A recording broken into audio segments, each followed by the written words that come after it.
Hi guys, Tyler from T.N.T. Garage and Performance here, standing next to my 2000 Dodge 1500 Sport 4-wheel drive. Now, it comes around winter time, especially currently in Wisconsin, you're going to want 4-wheel drive, because even in town here, we haven't had a snowfall in a while, but it's so slick and icy and packed down that this truck is useless in 2-wheel drive. And it brings me to one of the things that are most infuriating about a second-gen Dodge, and that's a 4-wheel drive system. I'm going to show you guys how to fix your vacuum-operated front axle actuator and show you the problems with it in there. But there's another thing we got to do, and I'll bring you guys underneath to show you that. So let's get to it.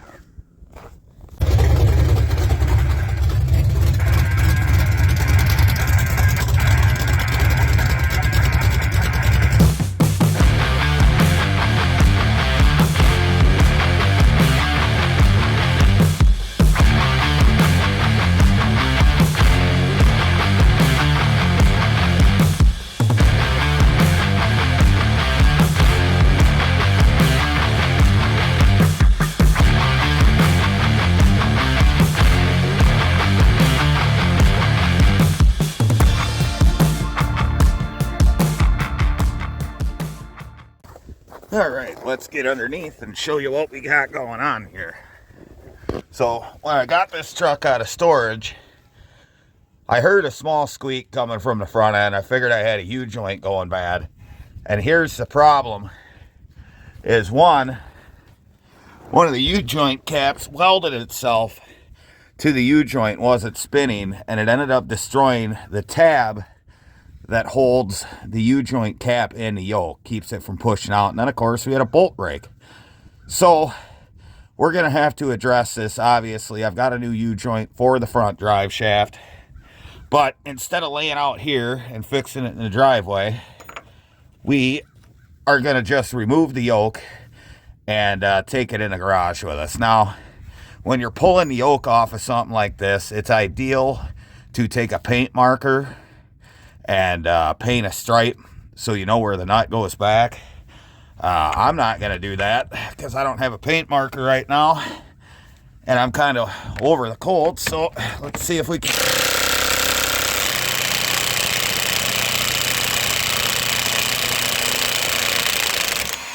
All right.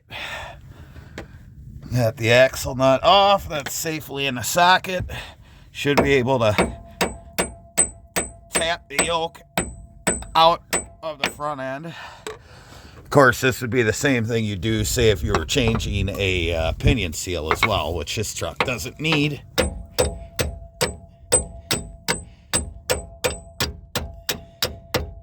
There we go. Wonderful. So we got our yoke. Everything looks good. Got a little oil up there at the seal, so we know the front end's properly filled.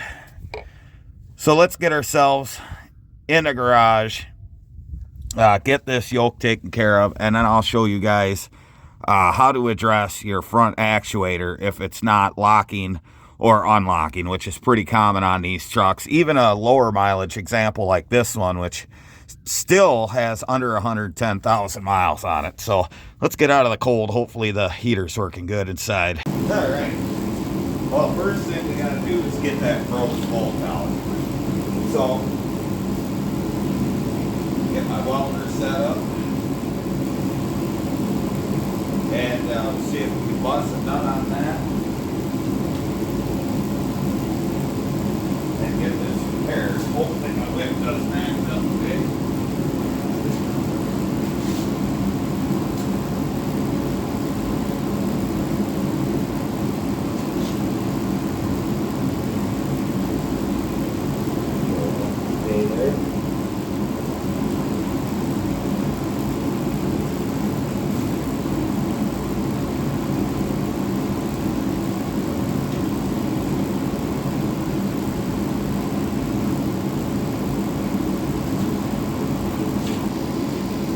All right,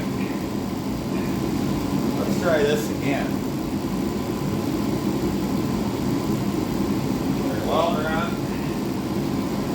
I had a little issue with the trigger wires in my welder, so I had to jerry rig it.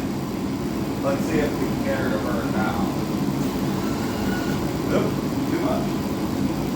Trigger's a little sticky. That's alright though.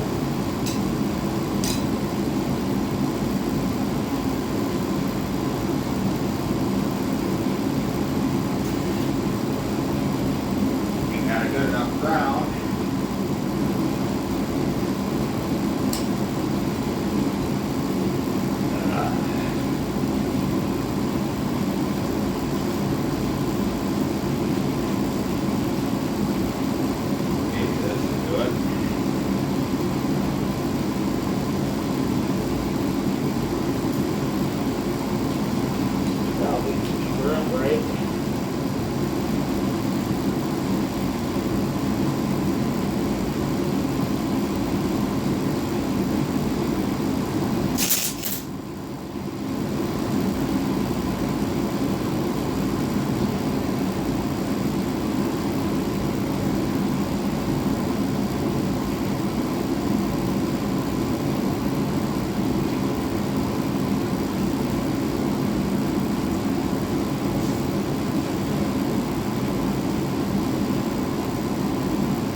I don't know if that'll take her out or not. I don't know how much I got into it.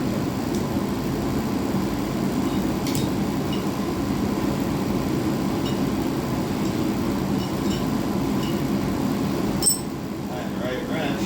We'll be alright, I think.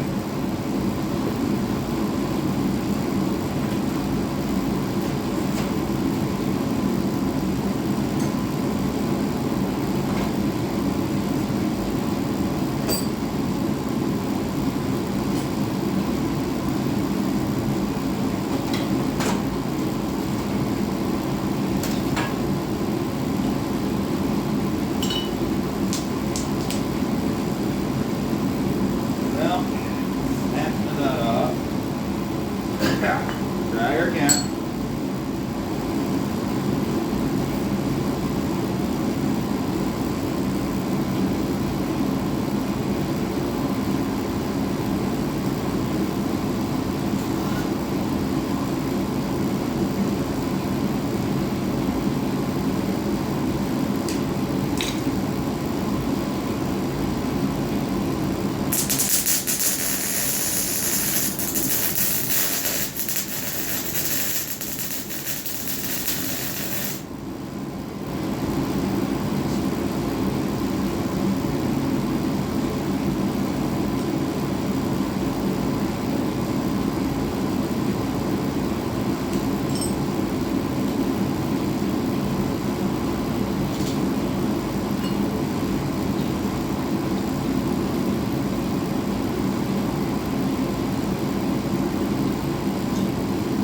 I think we might have got it.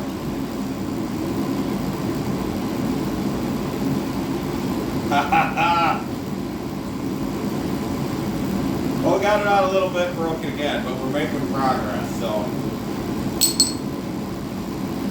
something is definitely better than nothing. So what we're gonna do, I gotta have all these nuts. I'm gonna weld another nut on here, and then I'm gonna heat that up, so hopefully we'll have a little better time getting it out of there.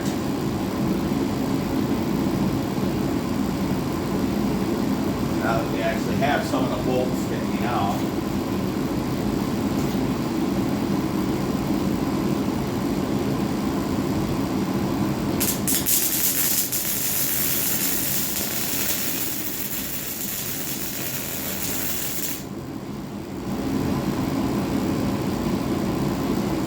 See how that does. I'm going to go grab the little hand torch and we're going to heat up the oak and get that out of there.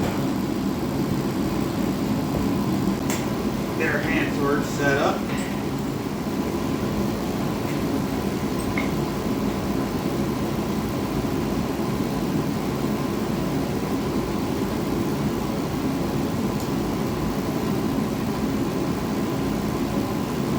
that eat for a little bit, and then we'll see if we can go ahead and get that off.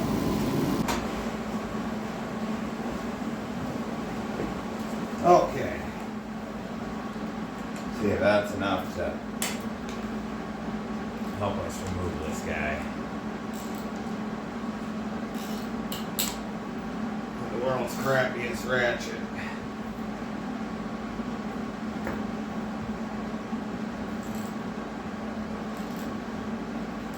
It's kind of warm. Can't imagine why that is. All right.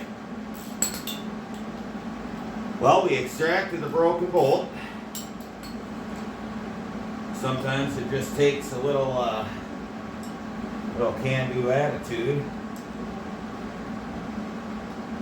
And you get her out. There we go. Now it's time to fix our tab that holds the cap. So on the yoke here, you can see on this side there's that tab. That's what retains the cap. It's completely missing on this side. So we're going to have to basically weld a new tab in there. So I've got the old U-joint I'm going to use as a guide. That'll give us a proper width when we go to weld our new tab on, and it'll ensure that the U-joint stays centered. So obviously I don't want the weld to really stick to the cap. Probably the best way to make sure that doesn't happen is if you have a little anti-splatter, which I don't have any on me. So I'm just going to use a little petroleum jelly just to ensure that our cap isn't part of our weld. Just a thin layer. We really don't want to contaminate the yoke where I'm trying to weld. So drop the U-joint in just like that, and now I can start with my tab. So let's see if we can get a good ground down here somewhere. I know I cleaned up one of these gears, but you just never know just how good of ground you're gonna get. Let's weld our new tab. Hopefully we got a good enough ground anyway.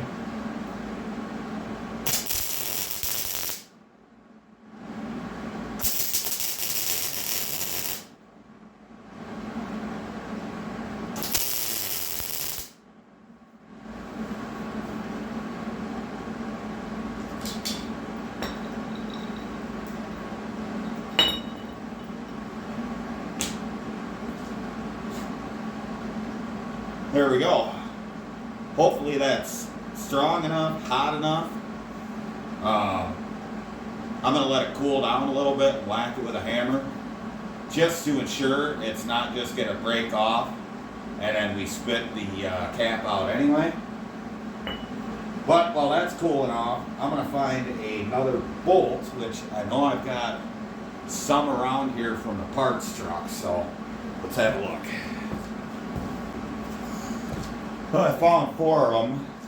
These are different bolt head size, but they should do the trick. Oh yeah, there we go. Stepping up from the 8mm that was on the original straps on up to a 10mm. And these aren't as rusty. I was having a problem with the heads of the 8mm trying to strip out on me. So let's just see.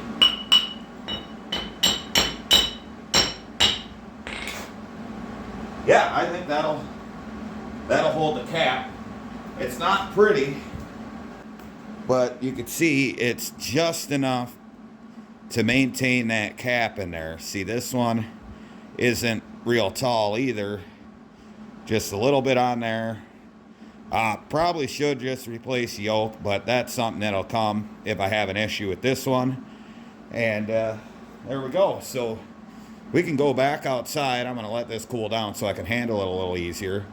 And put this back on the truck and install our drive shaft which that one's sitting there. That's for a 5-speed setup. It's not quite long enough.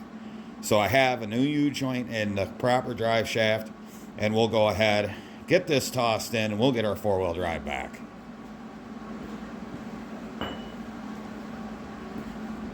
To show you guys what I had to do to my welder here, the internal trigger wires that run down the whip must have a break somewhere, because if I twist the whip or hold it down here, it would work. So I just ran some external wires from the trigger all the way to the welder, and that's my trigger.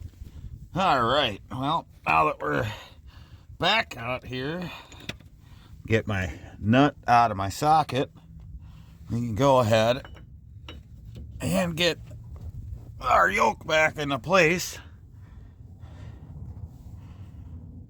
And the washer goes that way, and nut goes on. Now we can send her home.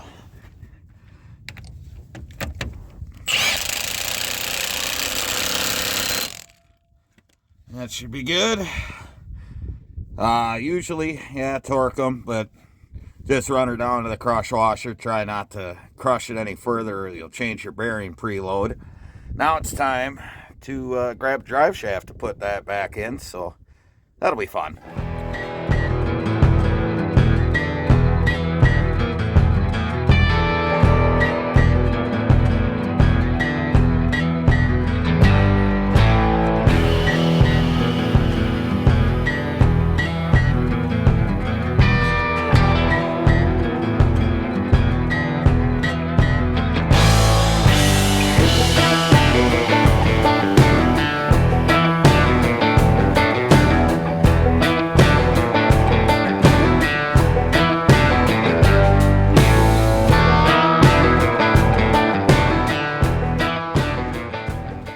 All right, there's a lot of you guys that own these trucks know that a lot of times, put it in 4-wheel drive, the shaft will spin, and you'll have a hell of a time getting this front axle actuator to engage. The reason for that, 9 times out of 10, are these metal lines. They'll rust, create leaks, or they'll plug up entirely, and you need these to create proper vacuum to actuate the front. Now, I've already repaired mine, and I'll show you how I did it. It's kind of crude right now, but these lines run all the way up alongside the frame, just like brake lines, and right here's where they catch everything, and it just clogs them up, and it doesn't allow your transfer case, which has a vacuum selector on it, to send vacuum to the proper channel to get it to actuate this. So what I did is go get yourself some nylon tubing like this. This specifically I've had for a long time, got from a friend of mine years ago, but this is nylon airline for a commercial vehicle like that truck, for the splitter and range select. It's about the perfect size for what you need. It's plenty flexible. It's not as brittle as the factory nylon line like that stuff there. And all I did to connect them was some washer hose, like some wiper washer hose, to connect them. And of course, I just zip tied them to the lines there till I can do it prettier when it's a little warmer out. So if you bypass your metal lines with some nylon line, or probably even just really long lengths of washer hose from the solenoid actuator here to where it comes down off the transfer case, you'll get your 4-wheel drive working again. I do have to flop these 2 lines because I have it backwards. So when I have it a 2-wheel drive, the front end's locked, and when I have it a 4-wheel drive, it unlocks the front end. So I just need to flop these 2 so it works perfectly. And again, when you're doing it yourself, you'll find that out. But that is I think the #1 problem with the 2nd gen Dodges, is those lines rusting out and not allowing vacuum to make it up to your actuator. So I'm going to flop these lines, get out from under here, and we'll wrap this up. Well, as you can see, it's been, I don't know, a little over a week since the last major snowfall, and these roads are crap. But our four-wheel drive's working, which makes it a lot easier to run around, considering this truck does not have a positive traction rear end. And yeah, it makes it useless on this kind of frozen, slushy stuff. All right, just to show you, we're in two-wheel drive here. So I'm gonna reach down, pulling it into four-wheel now. Instant in, and we're gonna go back to two-wheel now. Instant out. So there we go. She works pretty good.